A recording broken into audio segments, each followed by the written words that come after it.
even looking at you.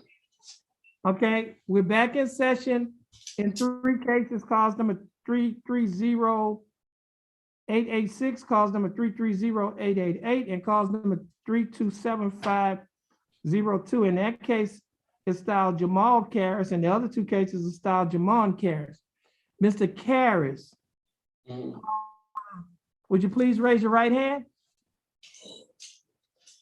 Chris, sit up and raise your right hand, Chris. Yeah, I don't think we're gonna Chris, be I able to. don't think you're gonna make it to go home again. Let's cooperate. Yeah, hold on. Well, I don't know. Mr. Karras, do you have problems understanding me? I'm just trying to go home, man. Well, Mr. Karras, I need to make sure that if you enter a plea, that your plea is freely, voluntarily, and intelligently made.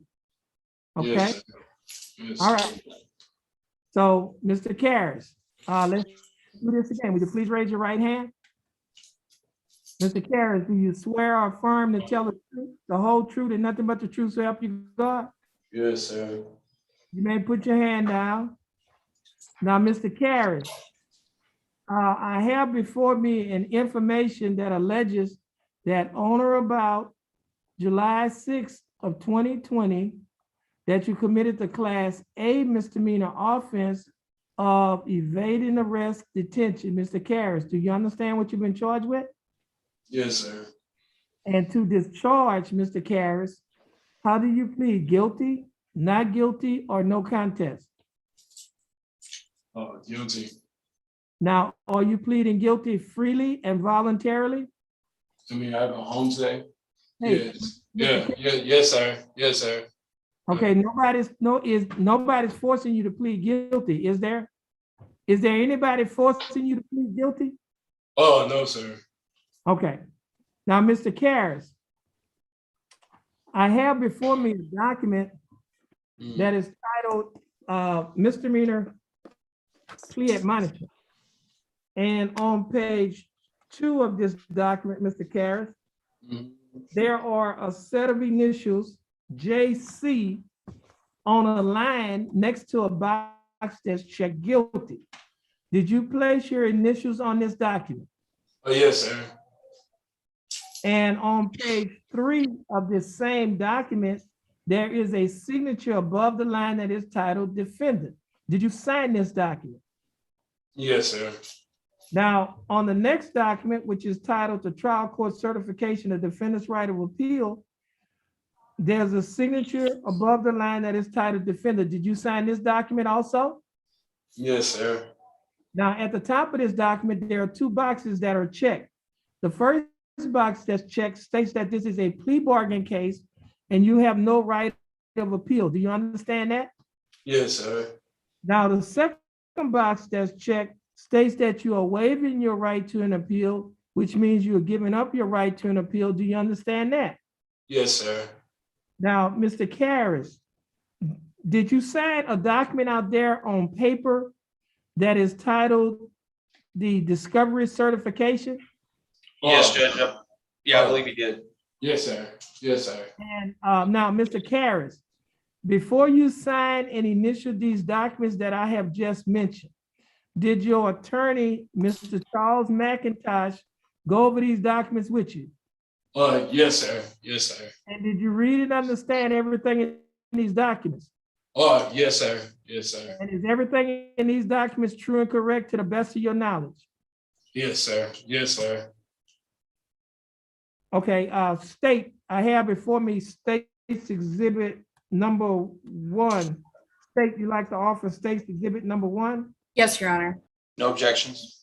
Okay, no objections. State's exhibit number 1 will be admitted.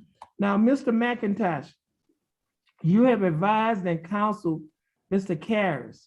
Is there any evidence that he is currently mentally incompetent to stand trial? No, Your Honor. Now, Mr. Karras, your attorney, Mr. McIntosh, has advised and counseled you. Are you satisfied with his representation? Yes, sir. Yes. And has he provided full, effective, and competent legal representation? Yes, sir. Yes. All right. Yes, sir. Now, Mr. Terrence, I will accept your plea of guilty. I will find that you are mentally competent to stand trial. I will also find that your plea of guilty and waivers was freely and voluntarily given. Now, state, do we have a plea bargain agreement? Yes, Your Honor. And what is that agreement? The agreement is for 24 days, credit for time served, tax and retire the court costs. Okay, Mr. Karras, Yes, sir. the state is offering that you serve 24 days in the Jefferson County Jail. However, you will not have to serve any more time in jail on the Jefferson, in any more time in jail on this case, because you'll be given credit for time served. The court Yes, cost sir. in this case, Mr. Karras, Yes, sir. is $457, but you would not have to pay that $457 because the time that you spent in jail has already paid it off. Therefore, the court costs will be taxed and retired. Mr. Karras, do you understand the state's offer? Yes, Hold on, sir. Mr. Karras. Can I Okay, ask let a me, question? well, hold on a minute. Yes, Now, sir. Mr.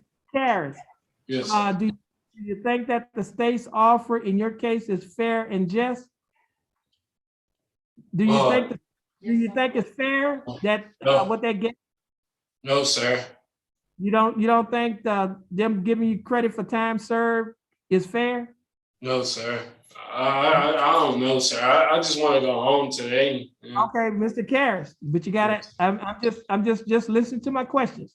Yes, sir. And then at the end, if you need to ask some questions, we can do that. But I just need to, I'm trying to find out as much information as I can get. Now, Mr. Karras, the state is offering that you serve 24 days in the Jefferson County Jail.